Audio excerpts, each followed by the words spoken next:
In fact, another interesting note, Ethan Hawke's not even the second build. Robert Sean Leonard is. He's the third build. The third. Ethan Hawke gets no love. He's the third build, and it's his film. Ethan Hawke, if you ever hear this, you are the lead, my friend. Yes. You are the lead in Dead Poets Society, and you are the lead in Training Day. You should have got above the title on both of those. You should have got above Robin and above Denzel on both of those posters. But of course, alas, that would never happen to producers. They would never allow that. Yeah. And you, sir, have been like, who's this kid? You, sir, have been screwed because you are the best actor. You are the lead in those. And they're your films, and they were robbed of you. And hopefully, thankfully, people like me can see your greatness as the lead in both of these films. And I know that the screenwriters somewhere are saying, yes, of course, finally somebody gets it. But that's why I wanted to do an Ethan Hawke Day, to show my love and appreciation for the guy that keeps getting noted as a supporting role in films that are obviously his. Well, you are listening to the Silver Screen Happy Hour. I'm Chris Wiegand, along with my brother Jerome, who is a screenwriter and graduate of Columbia College Chicago. This is the show where we like to pair tasty adult beverages with a couple of movies that have a similar theme. So we encourage you to grab a drink and join us, unless, of course, you're driving, then you get to be our designated driver. We've called this episode Ethan Hawke Day. So I'm going to get the recording of the show on our film reel, and then we're going to jump right in. Enjoy the show. Welcome back to another episode of the Silver Screen Happy Hour. I have really been looking forward to this episode, Jared. We decided to take, two Ethan Hawke movies. What are those movies, Jerome? Today we're going to compare and contrast script structure and Ethan Hawke's role specifically in the 1989 Dead Poets Society and Training Day, which 2001, I think? 2001, yes, 2001 Training Day. Yeah. So, we might call it Ethan Hawke Day. Let's see. Dead Poets Day, I don't know. Anyway, I told Jerome I had never seen Training Day, and so I was looking forward to it. I can't believe I'd never seen it. It's just one of those movies. When it came out, I had babies, and I didn't watch a lot of good movies. I watched a lot of Disney movies, a lot of Pixar, I think. That's understandable. So, yeah, but no, I enjoyed it, so I can't wait to jump into it. So which one do you want to tackle first? I know what I would want to do first. Just wanted to see what you want to do first. I want to do Dead Poets Society first. Really? Okay. But you want to do Training Day first? I just know, I think I have a lot more to say about the Dead Poets, but that's okay. We can just jump in. No, let's actually start with Training Day, and I'll tell you why. Okay. So my drink of choice today, this is a real treat. Yeah, let's get to that. I'm so excited about this. All right, I've been waiting for this. So in the movie Training Day, again, this is that part where we tell you guys, if you haven't seen, go watch the trailers so you know what it's about. So we're talking about. But it's been 22 years since Training Day, and 30 years since Dead Poets Society. So if we discuss... Not 40. What did I say? I said 30, didn't I? 30? I thought you said 40. That's all right. It'd be almost 40, isn't it? It's like 35? Oh, yeah, I'm getting old. 34 years? Jesus, we're getting old. So if we discuss endings, particularly Dead Poets Society ending, because it's real pertinent to what we're going to talk about, if you haven't seen it by now, sorry, but pause it and go rent it or something. Yeah, I mean, come on, pause man. the show, go watch it, and then come back and listen to us. I don't know if it's still on sale. It was like $7 to buy it on Amazon Prime. You can stream it, but it's a rental. It's like $3.99 to rent it on streaming. Yeah. But I'm talking about Dead Poets. You're talking about Training Day, right? No, I was talking about Dead Poets as well. Okay, but let's cycle back to Training Day. Yeah. So in Training Day, there's a scene where Denzel goes to see his buddy, Scott Glenn, right? And he says, you mind if I have some of your $300 bottle of stuff? I don't know what it is they're drinking, but in honor of that... You have a $300 bottle of scotch? No, but I am bringing out the special Blue Label Johnny Walker Blue. For those of you that are listening that are scotch drinkers, you know how beautiful this is. Oh my gosh. It's a good $200 bottle. I've never had that. I'm a little jealous. You can get from like Costco or Sam's Club or somewhere. For you got the Beast bottle. $1.80. Yes, I am not drinking all this today. I would die. Oh, yeah. So I am just going to have a small glass. I can't even have a big glass of this because it's that crazy. So while I get this bad boy opened up, because it's brand new, I haven't even taken this top off yet. You tell me what you're drinking. Sure. So in honor of Dead Poets Society, I was familiar with a beer out of New Holland Brewing Company called The Poet American Oatmeal Stout, and I already know it's delicious, but we're going to do the opening and the pour. Yeah, let me go ahead and... It's in a can. Okay. Ooh. Yeah. Oh, that was nice. Here. I'm going a little heavy on the pour. Oh, my. Oh, man. Better slow it down. There's a thick head. Oh, man. That's filthy. 2-inch head right there. That's filthy. That's You're said. filthy. That's dirty. 3-inch. Holy dirty. Dirty. Oh, hold on. Anyone that's listened to more than one of our podcasts can tell you how much we sexualize the drinking part. That would be you, Jerome. Oh, I don't know. You over here with your 2 inches. Yeah. All right. So my turn. Now, Oh, yeah, I don't know if you'll good. catch this. I don't know if you'll catch this on the microphone. I'm going to take the top off. You ready?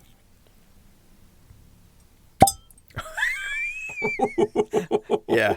Almost blew my eardrums out. Sorry. That was a good one. Now, because it's Johnny Blue, and again, for those of you listening who are Scotch drinkers, you know I cannot put this on ice.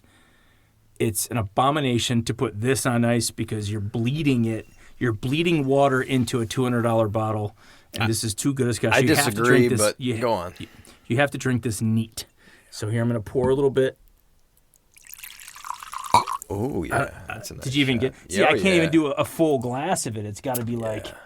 otherwise by the end of the show, I'm going to be like slurring. I'm going to be like, you remember Stallone? And you're going to be like, it's Ethan Hawke. And I'll be like, whatever. So I disagree with you on putting ice or water in there. I've actually heard people that know their whiskey tasters and all that. I forget what you call them. I know wine tasters are sommeliers, right? But they'll tell you that by cutting it a little bit with water, it does something with the flavor. It's supposed to help you enjoy the flavor more. No, I know, and so I'm not gonna argue with you, especially with an expensive bottle. But I have heard that before. Now I have used rocks on a lot of different drinks. You know that. Mm-hmm. I just can't with blue. I would feel so guilty. Also, for those of you that know me so well by listening to these podcasts, you know that when this glass is done, I will bring out the cheap-ass cold cans of beer, in which I will take great light cracking open in front of this microphone. Yeah. All right, here we go. Yeah, let's talk movies. Let's talk movies. There we go. Okay, let's start with Training Day then. Yeah. First of all, you said you hadn't seen it before, and you finally watched it for the first time. Yep. What'd you think? I loved it. Obviously, it's about Ethan Hawke's first day on his new job assignment. What was his title? Do you remember what his title was? I mean, he was joining Denzel Washington, who we find out is a corrupt cop, undercover detective type cop, right? He was. Yeah, they weren't patrol cops, is what I'm trying to get at. No. It appears to me a lot like the strike team on the show The Shield. I don't know if you ever watched that. They come off to me as like an anti-gang unit, anti-drugs, narcotics officers is what they are. Right. They're undercover narcotics officers for the Los Angeles Police Department, and this is Ethan Hawke's first day on the job, and of course the squad leader is Denzel Washington in his Oscar-winning performance, Best Actor. Ethan Hawke was nominated for Best Supporting Actor, though did not win. And it's all takes place in one day, and it is, of course, by the title, Training Day. Yep. So why did we decide to have an Ethan Hawke day? What prompted this? You tell me. Okay, Jerome. So, actually, I know. You told me why you did it, but let's tell everyone else. So first of all, I got to tell you, I have a special love for Ethan Hawke, not just because I think his movies are great, but he's got this knack for being the supporting role in films where he's actually the lead. And I think he gets no justice sometimes. And that's why I picked these two movies, because my argument today will try to prove to you, all you writers out there and movie lovers and movie watchers, that Ethan Hawke is actually the lead in both of these films. Now, Robin Williams and Denzel Washington, respectively, were both nominated for Best Actor for their films. Denzel won, Robin Williams lost, but they were both above the title. What I mean by that, those of you in the film industry know what I'm talking about. On the poster, they'll have the title of the movie, right?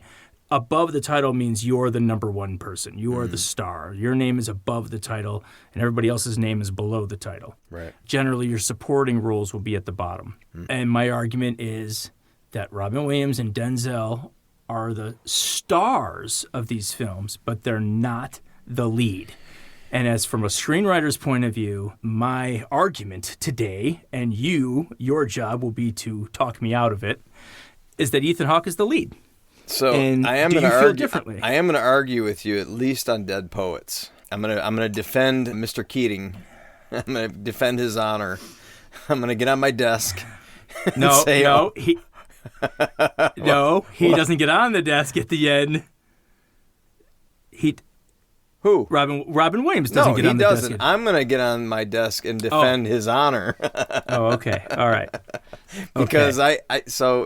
I'll get into that one. All right, let's start with Training Day. I think you have a better case for Training Day. However, anyways, go ahead. Let's talk about it now, because I'm eager to argue with you about it a little bit. Okay, So. good. And I have not only major points I will put to secure my case, but I also have the nail in the coffin at the end that will just destroy any argument you have. But before we get to that, so Training Day, right? So this is, to me, an obvious one, only because the film starts and ends with Ethan Hawke, right? So what do we always talk about in script structure? We talk about theme in the first few minutes of the script, and then the character's growth and their journey, right? So did you pinpoint what you thought might be the theme when watching Training Day? What struck you as a possible line of dialogue that is said to, in my opinion, the main character? Yeah, so In the beginning. because I only watched it the one time, I was hoping to get some time to kind of skim through it again, looking for those lines and stuff. I can't remember a specific line, so if you've got some, It's okay. Just bring it to me, because it'll I have refresh the- my memory, because I just watched it recently. I have the answers to the test. Good. So the wife in the opening scene, right? He gets up Yeah, and he's getting ready. Ethan Hawke. And Ethan Hawke is. Yeah. Of course, he's the lead. Right. So he's getting dressed, and his wife says to him something about this is a huge opportunity, but she says, "Don't screw this up." She says that specifically, "Don't screw this up." And why I take that as the theme is because, remember, the theme isn't just whether or not they reach their tangible or spiritual goal. It is, but it's also that emotional tug of war throughout the film, right? Okay, yeah. And if you watch Training Day, it's again one of those push and pull things where half the scenes Denzel loves him, and the other half of the scenes Denzel hates him. Yeah. Right? Half the time he's screwing it up, quote unquote, and the other half he's winning. He's doing the job, right? And they made it real obvious him having his moral dilemma crisis throughout the movie. It's like Absolutely. he's like he would struggle, and then he would like, okay, I guess this is crazy, but I guess this is the way it is. Right. And then he would go along with it until he reached a breaking point. Well, not even the breaking point. Throughout the film, there's times where he tries to push back, Yeah. and those are the times that Denzel gets pissed. Yeah. And he gets mad at him, and he's screwing this up. If you want to be a part of my unit, you're going to do what I say. Half the time he does. He just does it. Says, okay, I'll do it. I'll go along with this if this is how it is. So half the time, so it's that, and it's, again, we talked about this before, it's almost every other scene, right? Right. It's that back and forth, which rising tension. You're starting to get a little bit close to my nail in the coffin point, but when you said he has this moral dilemma. Who doesn't have a moral dilemma at all in the film? Denzel? Denzel. Yeah. Right? This isn't a journey for Denzel. Right. This is Ethan Hawke's journey. Yeah. Right? Totally right. Yeah. Totally. So I would say that the first real jump to Act 2, when he first realizes that the world I'm in is not what I expected, is when they're stopped in the middle of the intersection, gun to his head, Denzel's telling him to smoke crack, right? So at that point, That's a great scene, by the way. You know, and it's 17 minutes in. It's a little early for a first turning point, But in a film like this, you got to get to that second act, and it's the second act when you're all of a sudden in no man's land, right? You're in a world you weren't expecting. It's completely different from the first act. So in the past, haven't you usually said it was the halfway point that would happen? No, not the first turning point. Yeah, no, okay, yeah. Yeah, Right. so the first turning point jumps you from Act 1 to Act 2. Act 1 to Act 2, sure. Right. So the midpoint scene is generally where you kind of get your tangible goal, what you think you want, right? Yeah. So what does Ethan Hawke want? He wants to be part of the team. Yeah, well, and I did go back and look at what was the midpoint scene, and that's where he stood up to him after Denzel murdered his buddy, or whatever that guy's role was. Was he a former cop? The guy that he killed? Scott Glenn? Yeah. What was so he? the midpoint scene... That was the midpoint scene. It was actually the midpoint scene is right before that. If you look at close. It's here's what you're doing. You're taking account credits. I always find out when the credits start, where it says directed by. That to me is the end of the film, and that's to me the minutes. Okay. So then if you go back and look at the midpoint scene, it's actually before that, and it's when Denzel meets with the three wise men because he's buying the warrant to crash Roger's place. Yeah. Roger's an old war buddy. It's obvious that they were in Vietnam together. To me, that's what I got. And maybe not even they were in Vietnam together, but they were both in Vietnam. Yeah. And there's a brotherhood there, right? Yeah. Even if they didn't know each other in Vietnam. In fact, if they knew each other, I don't think any of this stuff goes down the way it did, right? Right. Because he talks about later how I've watched that, guy operate with impunity for 10 years and now I got him, right? He's, this is chess, not checkers. So he's been playing this for 10 years, knowing that eventually a day would come and he was going to rob his ass. So it's obvious to me that they were both in Vietnam and there's that brotherhood there. That's why they talk to each other the way they do. Yeah. But I don't think they were in the military together. That would be too close of a bond, I think, for either of them to break. But so getting back to Ethan Hawke's tangible goal is to be a part of the team. And at that moment, he feels like he is, right? Because they go to meet with all the other guys in Denzel's crew on that rooftop. And he was in the room. He's there. Yeah, he was in the room to see the three wise men. That's what I mean, yeah. Right, and he was now included. He's part of the group. You are going with us on this raid. So he has what he thinks he wanted, which is his tangible goal. I want to make this. I want to be part of the team. But that's not his spiritual goal, right? Right. We all know, come the ending, what his spiritual goal, what he did not know he needed, was to not be a part of the team, but to bring the whole thing down. Right? To be the hero that he didn't even know he needed to be. To take down the most corrupt cop in L.A. Police Department. Right? Yep. So we all know what the all is lost scene is, right? That's where you feel like I've lost everything is over, and it's when he gets dumped with the Mexicans in that apartment. Denzel sends him there to kill him. Yeah, right? I love that scene. And one of the actors I noted it was Tuco from Breaking Bad. From Breaking Bad, Tuco. I love Tuco. And the main guy, Cliff Curtis. I love Cliff Curtis because he can play any role. He's got that look. He's got that face and that mustache where he can play a Mexican. I've seen him play Arab. I've seen him play Italian. Yeah. I've seen him play Egyptian. Like anything. He can do anything. Like he can play a white dude. Like it doesn't matter. Like he's just got that look that he can do anything. And that scene, those guys I don't know that just any actor could do that. That says a lot about his ability, yeah. Yes. Yeah. And so that's a great scene. And talk about the tension in that scene where you know he's dead. He's dead. Right. There's no way you're getting out of this. And they even show what I love about the start of that scene is he tries to fight his way out. He hits the one guy and he tries to get out of there. Right. And reality, in an action film, he would get out of it, right? But this isn't an action film. This isn't Fantasyland. This is reality where those guys drag him into the tub to kill him, and they're going to blow his brains out with a shotgun. So, and then the whole thing with finding the cousin's wallet. Yeah, and it's just it's such a great scene. And that was kind of cool because for those who hadn't seen it, very early in the movie, he saves a teenage girl from being raped in an alley. And as she runs away, he finds her wallet, and he puts it in his pocket.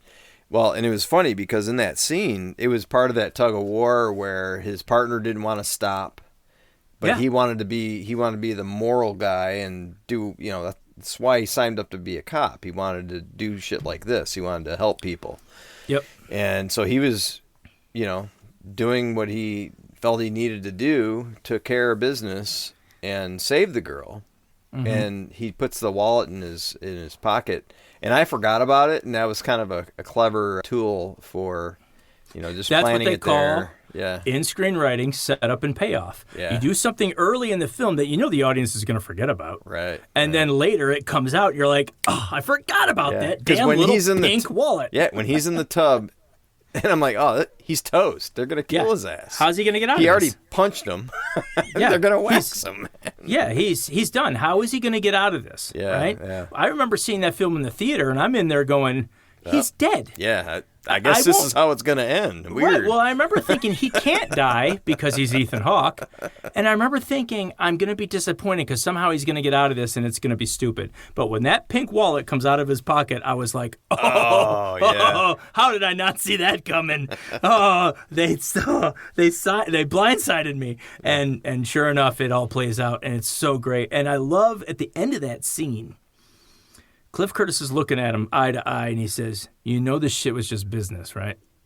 You know that, right? And he barely can get a nod out of it because that the anxiety has probably left all soul of his body is gone. Like he's barely got enough energy to say yes, right? Yeah. Because he's so drained at that point. But as we talk about, when you get to that all is lost scene, that's how they figure out the act, what's going to catapult them into Act 3, right? And there's always that moment that, again, the old great screenwriting guru Blake Snyder used to call the dark night of the soul, where it's that moment between the all is lost and the jump to Act 3 where the main character has to decide, what am I going to do to finish this, right? Mm-hmm. Or do I do anything?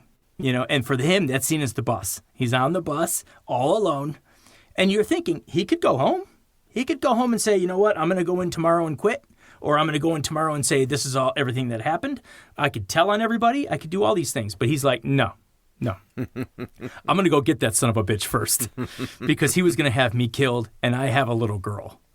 Right? So, and he knows, and it's almost like a decision he can't make. He's forced to do only one thing because of that. He knows Denzel knows who he is. He knows Denzel knows he has a family. He has a kid. Right. He's not leaving anything to chance. I have a grim thing that I'm going to throw in at the end here, but before I get to that. Yeah. So he goes to fulfill his spiritual goal of taking down Denzel, right? And that's him achieving his spiritual goal, and that's the end of the film. Uh-huh. And it ends with him going home. Two things. Another thing that solidifies him being the lead and Denzel is actually the supporting role is we talk about the journey and the lesson that they learned. He obviously learned a very big lesson because throughout the film he's acting, I didn't know it was like this. Mm-hmm. And at one point he even says, I'll go back and issue tickets as a patrolman again. I don't want to do this shit. Right. He is learning the real shit of society.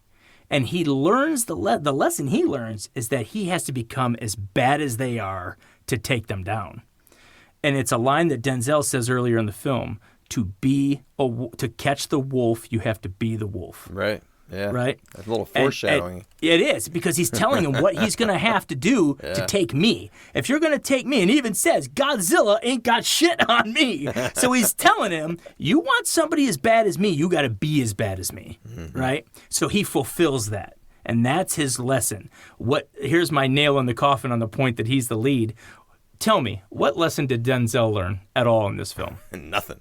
Nothing. He is the same as he is at the end that he was at the beginning. Yeah. Right? Still thinking that his shit don't stink, and he's the boss, and he can get away with anything. Yeah. And he can't. So I guess if there is a lesson to be learned, it's that he finds out he's wrong. That's not a lesson. That's not a journey coming to self-discovery, right? Right. So he doesn't learn a damn thing. So here's the grim thing I was going to throw on the end here. Different from Dead Poets Society's ending. What do you think happens to Officer Hoyt, or, Detective Hoyt, when all this is over? What do you mean? What do you think happens? I don't know. He's got the money.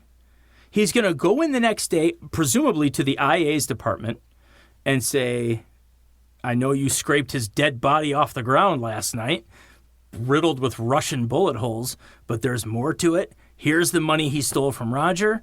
Everybody in his unit is corrupt. I'm going to make a report, and I'm going to take them all down. What the hell do you think is going to happen to Hoyt after that? Right? Same thing that happened to Serpico. He's going to get shot in the face. Right? Yeah. Like there's cops don't, as dirty as cops might be, the one thing they don't like is you ratting on other cops. So that was one thing I didn't like about the way it ended. So I liked the movie, but there's a couple things there at the end. I felt like it was just loose ends. That's the biggest loose end that you can think of is, this isn't over for him. Well, there was also, there is the scene where Denzel was basically surrounded by the people in that housing project, Right. And one of them was Terry Crews, by the way. And I was like, okay, they're going to kill him here. They didn't show how that ended. Next scene, they show him walking down the street. So, okay, they let him go. That was weird. It looked like they were going to kill him, but they didn't. People started leaving one at a time, and then it was so you could tell he lost his power there. Denzel did. But anyways, I thought they were going to kill him. They didn't. They let him go, and then the Russians come and get him. So it's okay, that's all right. It just seemed like a writing... like a little bit of a writing hole. Maybe an editing thing. They just, I don't know. It looked a little choppy to me. And I can understand why. They probably thought, you know what, for justice, the Russians have to be the ones to kill him. Yeah. Right? It has to be, although it's more poetic that the streets would have gotten him. They wanted to show that the Russians got him. But here's how I would have fixed it. As hokey as this might have been, it might have saved Hoyt's life. For the record, for those of you who haven't seen it, Hoyt doesn't die in the film, but I am assuming that he's going to because of what he's about to do. You could have fixed this by them killing him, right? On the street. Those guys, the street justice, they kill Alonzo. And then the Russians take out the rest of his gang. The rest of his corrupt, Dr. Dre is one of them, right? Peter Green, you've seen Peter Green before. He's Zed in Pulp Fiction. Yeah. Right? So, I don't know how you would have made that flow, how it works. That would be up to the director. And they would probably say, nah, this sucks. Let's not do that. Yeah. But at least it would have gotten Hoyt almost off scot-free to where there's nobody hunting him now. But those other guys are all going to hunt him now. Right. Right? That's why there wasn't a sequel. Right. There might have been a straight-to-video. I don't know. But that's the point is he is not just taking down Denzel, who's already dead by the time this movie's ending, but he's going to take down the whole crew. He's ratting all those guys out. Yeah. Right? So it's just a little grim thing of what do you think happens next, and I think poor Officer Hoyt's going to find his end pretty soon right. after that. But that's a little grim after the credits thought. But all in all, I was going to say, before we move on, it was cool seeing Snoop Dogg as a... I don't think you know how many people were in that film. Oh, I do. I don't know how into R&B you are, but... I was surprised. For some reason, it didn't click. I knew she looked familiar, but Macy Gray. Macy Gray. Sandman's wife, yeah. Yep, Macy Gray. Snoop Dogg, Dr. Dre is one of his group. Yeah. Yeah, there's... Yep. There's a few cameos in there. No, it was cool. Good cast. Definitely a good cast. So, did I at least prove my point that he is the supporting role in this film? Yeah, I totally bought that. So, and like you said, and I see your case for the next film we're going to talk about because a lot of the same things apply to Ethan Hawke in Dead Poets Society. Ethan Hawke, who gets no love. Well, and you're right, because if you want to jump right into it, Ethan Hawke, the movie does kind of start and end with him, right? Yes. Because I think he's the last shot that you see. His face is the last shot. Yeah, in Dead Poets. So the thing, if you want to jump into it. Yeah, let's get into. Let's do it. Since this one's older, we may have to do a little bit of a recap for those of you who haven't seen it. Yeah, go ahead and give a recap about Dead Poets Society. So the Walton, I believe it's called the Walton Academy, is a prep school for high schoolers, basically, right? It's a college preparatory school, but it's. I think didn't they have younger classes? Because I remember seeing younger boys. Yeah, like a high school. Like a high school, there's like freshmen and sophomores and juniors. No, these were seniors. really young kids. There were some scenes with really young kids, and I thought maybe they had a separate like grade school too. If they may have, I don't think they elaborated on it, or it could just be those are the real gifted kids, right? Because this is supposed to be a school for smart ass kids, right? The ones that are going to go to Harvard, right? That's the whole point. These kids are all going to Harvard. It takes place like in the 50s? 40s or 50s, something like that. Yeah. Something like that. So it's an older, it's sort of a period film a bit. But so what it is this, there's an opening in the English department, and John Keating is a professor who had been working in London. He's an American who was working in London. He comes back to the New England area, I want to say it is, and he takes over to teach English, specifically literature and poetry, at this school to prepare these kids for college. The biggest mishmash is that he's into original thinking and being your own person and breaking of conformity. And of course, the headmaster and every other teacher in the school is like, what are you doing? Oh my God, like, you can't tell a 17-year-old he can do whatever the hell he wants. Yeah. Like, we believe in tradition. Themselves? Yes, I mean, right off the bat, the movie opens with this big assembly, and they nail down the 4 pillars: tradition, honor, discipline, excellence. This is the motto for the school. And that's the opening scene, yeah. That's the opening scene. They're nailing down already that this is how this school is. Now, you could say that John Keating does make an appearance before Ethan Hawke, but it's only as an introduction. Like, hey, we have a new teacher with us. And he smiles and shakes his head, nods his head, and everybody claps or whatever. We have a new teacher. But he doesn't speak. He has no speaking part in that shot. Ethan Hawke's character, however, as the assembly is closing out, it's the opening scene for him, he meets the headmaster, or the headmaster already knows who he is because his brother went there, right? His brother was a big... Yeah, he was the valedictorian of his class. Exactly, a big who's who in that school. Yep. And here comes the theme. What does the headmaster say? And it's almost... You know what? I actually wrote this down. 4 minutes and 57 seconds in. It's almost exactly 5 minutes. We talk about the theme being dictated in the first 5 minutes. This is what the headmaster says to him, and I quote, "You have some big shoes to fill, young man. Your brother was one of our finest." Yeah. Think about that for a second. And you know how the movie ends, right? Yeah. Okay. So right off the bat, 5 minutes in, he gives this sort of theme, right? So once again, we start doing the back and forth, right? Is he going to be filling his brother's shoes? Is he not? Is he going to be an important member? Is he not? His tangible goal is an obvious one. He wants to be accepted within the group, right? He's so shy. He can't break out of his shell, right? He wants to be part of the group. The first turning point that I saw is Neil, his friend, and by the way, we're going to get to this a little bit later. God, I love the dynamic. This is such a fantastic screenplay. Tom Schulman wrote the script, and he won Best Screenplay for this. And it's so, when I watch this film, they should really teach this in film school because this it's so perfect the way he wrote all this out. But Neil, and I'm sure a lot of this, by the way, has to do with Peter Weir, the director. Now, you know Peter Weir. We've talked about him before. He did Witness and Mosquito Coast. Yeah. He's the director of Dead Poets Society. So you know that, obviously, it takes a great director to bring out the great elements of a screenplay and put them on film. So we're going to give credit to Peter Weir as well, but the script is so fantastic. But Neil discovers the Dead Poets Society, right? Yeah, that, to me, is the transition to Act 2. Another side point, I made a note here that's a little creepy. Before we get to that, the very first class they have with Keating, he drags all the boys down and starts showing them the pictures of all the previous people, right? Right. That are long since dead, right? Yeah. When he says, and I quote, I wrote this down, he says, "Someday we'll all stop breathing and die." When he says that, the camera is on Robert Sean Leonard. Wow. I didn't catch that. Yeah, but anyway, I just thought that was creepy. And then, so they discover the Dead Poets Society, and Neil is starting to prod Todd, who's Ethan Hawke, and he's hesitant, but he relents, right?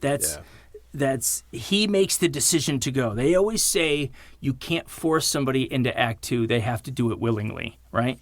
And although he doesn't feel like he wants to be a part of it, he does make the decision. Ethan Hawke does. Mm-hmm. He makes the decision to go along and be a part of this Dead Poets Society because he wants so badly to be accepted as part of the group. Right? I don't know if you looked at minutes again. What would you say was the midpoint scene? It's about an hour into a 2-hour film. Hang on a second. This is for you.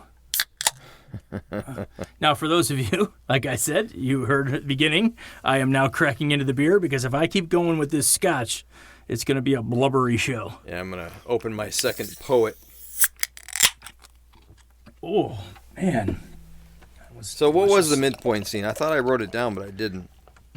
So it's the yawp scene, right? Oh, when he was getting his voice. Yeah, where he writes teaching him how to find his voice. And he writes Walt Whitman's name on the thing. The reason why that's so important is leading up to that, he's trying to write poetry, but he's shy. He doesn't want to read in front of the class, right. blah, blah, blah, blah. And Robin Williams forces him out of his shell. He forces him to stand up.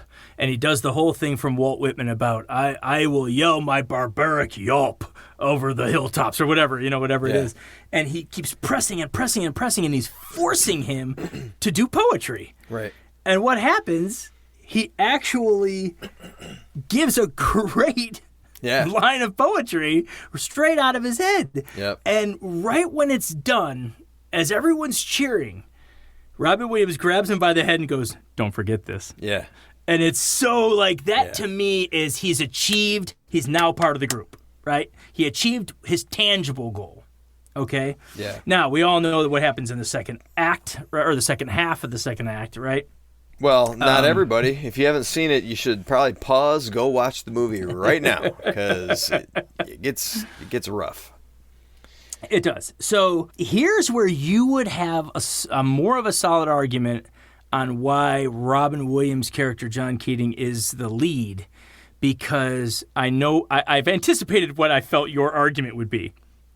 And that is the second half of the film, we deal with more than just Ethan Hawke, right? It's Knox Overstreet's attempt to woo the girl. It's Dalton's attempts to thumb his nose at authority, right? Yeah. It's all these things. Here is my take on that, though. Are you ready? This is going to blow your mind. Every boy in the group is part of Ethan Hawke's personality. What? They're all manifested in different people. So Knox represents the guy that wants to get the girl. Dalton represents the loud leader, right? Now, this is going to be important in a minute. This is going to be important later. Dalton, I meant to say Dalton. Did I say Knox? Knox is the one that's trying to get the girl. Dalton represents the thumbing authority, and I'm loud and bombastic, and I lead with my bravura, right? I lead with my voice. Neil is a quiet leader. Mm-hmm. Ethan Hawke even says that to him. You speak and people listen. I'm not like that. And Neil says, don't you think you could be? Yeah. And he says, I don't know, maybe, but the point is there's nothing you can do about it. He's actually dictating that I'm the one that has to do this. I'm the one that has to make this decision. If I'm going to be like you, it's got to come from here. It's got to come from me. You can't make me this. Right? So Neil and Dalton represent, it's kind of like when people used to say, like they used to talk about all the time, in Platoon, right? Charlie Sheen, right? Willem Dafoe and Tom Berenger were like two dads to him. They were father figures. One was the passive, sort of the liberal kind, the war is bad, but we need to help these people. And Tom Berenger represented the rage, right? I will kill anybody that gets in our way. I'll protect the platoon any way I can, even if it's corrupt, right? So they both served as two father figures to Charlie Sheen's central character. That's how I feel Dalton and Neil are to Ethan Hawke. They both represent leaders, but one of them's the loud leader and one of them's a quiet leader. But Ethan Hawke at this point is not a leader at all. Right?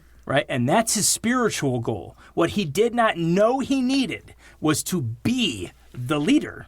Yeah. No, I get that. And so, let me tell you what I wrote down about. So I think one of the genius things about this movie is, it's layered. So you could say that, the theme or the story is all about Ethan Hawke's character. He didn't have a voice. He wants a voice. He finds his voice, that whole journey. But you could also argue that it's Robin Williams' story it's the story of he's the lead protagonist in a culture war, a war of worldviews, because the the opening scene has, like you said, the four pillars: tradition, honor, discipline, and excellence.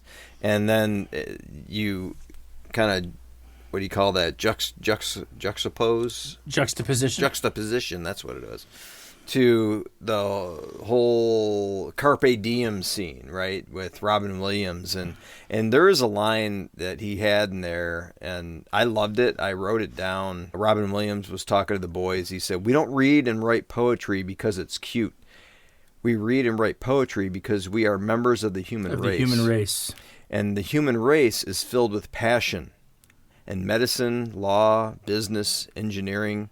These are noble pursuits and necessary to sustain life. I know this line. But poetry, beauty, romance, love, these are what we stay alive for. Yeah. It's like, wow, yeah, you know. But did you continue? Because the end of that is even better. What's the end of that? I didn't finish the quote, so I didn't. The end of the quote is the best. Well, I know. He went on to quote, Whitman, right? No, but he says, the powerful play goes on, and you may contribute a verse. Yes. And then he repeats the line again, you may contribute a verse. And then he looks right at Ethan Hawke and says, what will your verse be? So it's interesting, though. So those four things that Robin Williams said, poetry, beauty, romance, and love, I noted that those are four things that were lost, or what Neil lost by his father's harsh words. He felt hopeless. He so like in the battle of worldviews that was going on, that was kind of the overarching theme of the movie, right? The battle of worldviews and is it tradition, honor, discipline, and excellence, or is it poetry, beauty, romance, and love? Well, you can hold tradition, honor, discipline, and excellence with poetry, beauty, romance, and love, but to do that without it is very cold and harsh, right? So it was a great overarching theme to the movie, right? So yeah, so I wrote. I'm just looking at some of my other notes. So let's kind of jump a little bit forward. Yeah. To the all is lost scene. And we all know what that is, right? This is Neil's exit from the film. And it's worse. It's Todd's first real dealing with pain. Yeah. Who wakes Todd up to tell him? Dalton. Mm-hmm. Right? Because again, these are the two leaders. The quiet leader and the overarching leader. Before you go into the analysis here, I mean, let's just say it out loud what we're talking about, because even if people have seen it, Neil took his own life.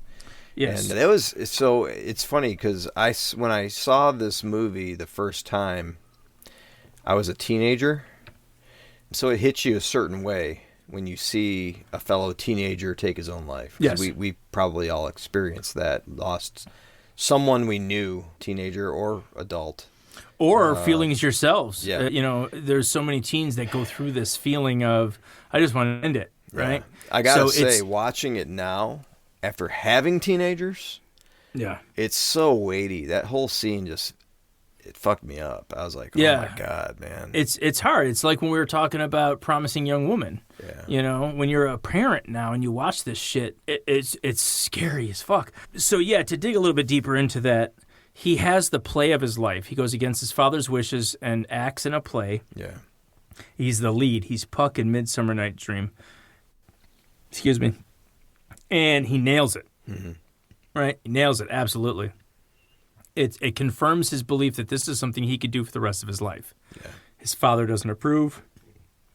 He tells him, I'm going to take you out of that school, right? Right. I'm going to go put you in a military academy where you can learn discipline, because obviously you haven't learned discipline enough because I told you no and you're not listening, and blah, blah, blah, blah. And he kills himself. Yeah. It's the way that scene is shot, too, the way Peter Weir shoots that scene is even more haunting than the concept itself. Yeah.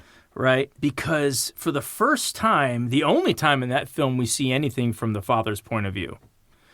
And it's not from Neil's point of view at all. It ain't from Keating's or anybody else's point of view. It's the father who jumps awake in the middle of the night because he thought he heard something. Right. We as an audience don't hear anything. Right. Yeah. And I'm glad we don't, because it would have been cheesy for us to hear the gunshot. Yeah. We don't. We just see him jump up. Well, and what that did in that instance, in that moment, it shifted your vantage point. You became his dad's vantage point.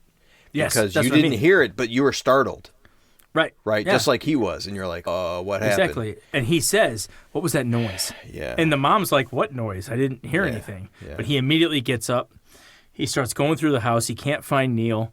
And then when he opens his study down in the basement, the first thing he does is go, because he can smell the gunpowder. Yeah. Right? And then And all you he can see sees... the smoke, too. Yeah, from the other side of the desk, he just sees smoke coming up. We don't see any blood. We don't see him actually do it. We don't even see, for the most part, we don't even see the body. Right. The way Peter Weir shoots it from behind the desk, we just see the dad picking him up. Oh, yeah. And yeah. You know, and it's so heartbreaking, and the mom just can't accept it. You know what I mean? She just keeps saying, he's all right, he's all right, he's all right. You know what I mean? Like it's that defense mechanism that people have, right? To say everything's going to be okay when you know it's obviously not. Right. So it's a hard scene to watch. It's shot amazingly. Mm-hmm. But let's jump past this now. Yeah. And let's get back to Ethan Hawke. Dalton wakes him up in the middle of the night and tells him the bad news. So that's the all is lost for Ethan Hawke. And it presents the jump to Act 3, which is how am I going to deal with this? How am I going? He's still in that dark night of the soul. He doesn't know yet how he's going to respond. And why doesn't he know? Because Dalton's still there. Yeah. That's why it's key that Dalton punches Cameron. Because his expulsion, and they do a great shot of this too. Peter Weir does a great shot of this at the end. They show Dalton's empty seat in the classroom. Mm-hmm. Yeah. To dictate the other leader is gone now. Now Todd Anderson has no leaders left. Yep. Neil's gone, and now Dalton's gone. So who is left to lead this group? And that's what catapults him into his achieving his spiritual goal. He's the first to stand up on the desk. Yeah. And even when the teacher he's the first to stand up. And when the teacher tells him to sit down, he does sit down. But then that's not the end of it. He gets up on the desk, and he leads everybody else getting up too, with the "Oh, Captain, my Captain." And it's just an amazingly fantastic final scene. And here's why I have the nail in the coffin argument that it's Ethan Hawke's movie. He fulfills everything we just talked about. We just got done talking about the journey, right? Mm-hmm. He fulfills this journey, his tangible goal of being part of the group and his spiritual goal of leading the group. He achieves all of that. It ends on his face as the final shot. But more importantly, and this is what got me to really confirm this is my nail in the coffin. He obviously learns a lot in this journey. I'm not sure John Keating learns anything that he wasn't already aware of at the beginning. Right? Because if anything, Ethan Hawke standing on that desk solidified to him that his teachings were right from the beginning. Yep. Yeah, At no point you does win. John... I'm not worthy. I'm not worthy. At no point does John Keating stop and say, well, a kid died. Maybe I shouldn't teach this breaking of conformity stuff. No. In fact, it solidifies it. Yeah. And you think, we talked about Training Day. What would be the next step for Hoyt after the credits roll? What's the next step for Keating? Shit, he probably goes back to London where everybody is free from conformity, or at least that's where he was for however many years. Right. He goes back to see his wife, right? And he probably, or he stays in the States and he finds a school that's not so damn rigid. He doesn't.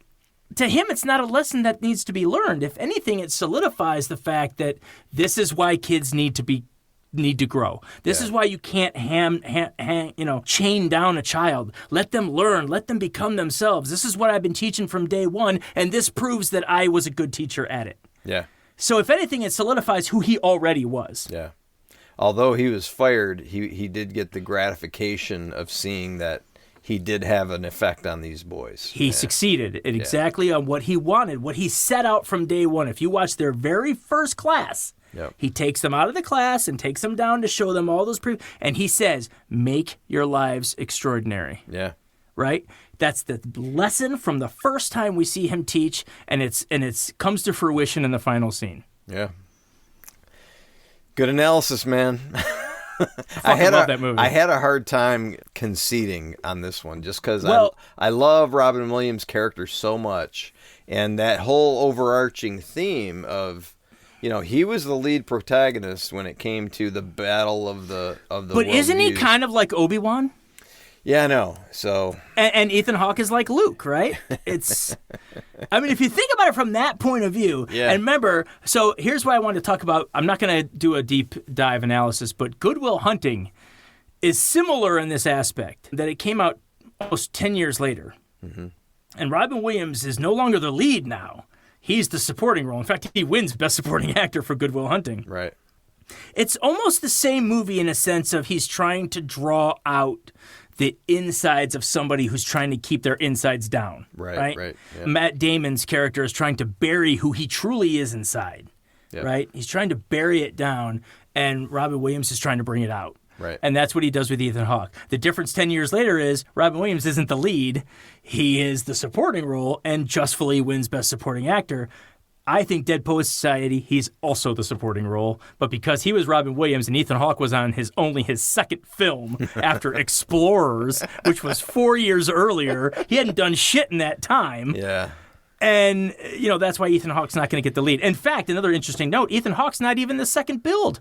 Yeah. Robert Sean Leonard is. He's the third build. Third. Ethan Hawke gets no love. He's the third build, and it's his film. Ethan Hawke, if you ever hear this, you are the lead, my friend. Yes. You are the lead in Dead Poets Society, and you are the lead in Training Day. You should have got above the title on both of those. You should have got above Robin and above Denzel on both of those posters.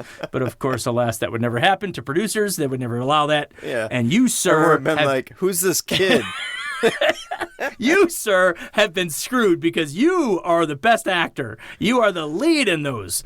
And they're your films, and they were robbed of you. And hopefully, thankfully, people like me can see your greatness as the lead in both of these films. And I know that the screenwriters somewhere are saying, yes, of course, finally somebody gets it. But that's why I wanted to do an Ethan Hawke Day, to show my love and appreciation for the guy that keeps getting noted as a supporting role in films that are obviously his. Yeah.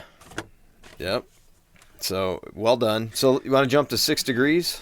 Wait, before we get to that. So, there's another interesting element. I took down a lot of notes. This solidified my argument as I was watching Dead Poets Society for probably the millionth time in preparation for this show. Why I was led to believe, because I was battling in that second half. I'm like, man, there's a lot to do about Knox and the girl. Mm-hmm. That has nothing to do with Ethan Hawke. There's a lot about, I don't know, there's a lot of focus on Dalton and Meeks and Cameron, and I'm like, and then it dawned on me, wait a minute. Something happened that made me think, wait a second, this is an element here. There's an element I'm missing, and I think I'm picking it up. That all these boys are part of Ethan Hawke's personality. And you know why he is the mixture of all of those people mixed into one? You know how it finally dawned on me? It occurred to me that chemistry is in the background of every one of these scenes. So, and I went back to look. The chemistry book makes several appearances. In Todd's Seize the Day moment, it's where he's sitting at his desk and he writes Seize the Day on the notebook. His chemistry book is right there in plain view. It's the only side binding you can read. There's a stack of textbooks, but the chemistry one is a big red book. Cameron says that when everybody's running around the room, when Neil says, oh, he's writing poetry, and they start running around, and they're throwing the notebook back and forth, Cameron comes in and says, I need to study my chemistry. What are you guys doing? Yep. The chemistry book is in Neil's desk after he died. And Robin Williams sits down and he opens his desk and he pulls out that book with the notation from Thoreau. Right. About going to the woods because I wanted to live deliberately. When he pulls the book, the chemistry book is there in his desk. And at the end, when Dalton punches Cameron, he's late to that meeting. And he said, oh, look who finally showed up. And what does Dalton say? I was studying for my chemistry exam. So chemistry makes several points throughout mentions, and it started to dawn on me that this is a theme, that either Peter Weir did this on purpose or it was in the script. But there's a theme here, that all the boys in this group, the Dead Poets Society, chemistry it's mixing all these personalities They're into all one. elements in his personality. They're all elements in Ethan Hawke's personality, and that's why pretty we cool. take the time in the second half of the film to delve off and talk about each one of these different personalities, because they're all part of Ethan Hawke in the end. Yeah, I mean, So if you haven't seen Dead Poets Society, folks, see it. honestly, one of my all-time favorites. Honestly, Yeah, it's up there. It's great. And like I said, they should teach this script in film school. Now, when I went to film school, the obvious ones were Witness and Tootsie and African Queen, and of course Star Wars was mentioned a lot in the hero journey, right? So when you're writing screenplays, those are the ones I mentioned, particularly Witness and Tootsie and African Queen, about great solid 3-act structures, right? And they teach those in the film school when I was in school. They really should teach Dead Poets Society, because it's so perfect as far as character maybe they do development. now. Who knows? Maybe if they don't, maybe they should. Oh boy. So 6 Degrees. All right, what do you got?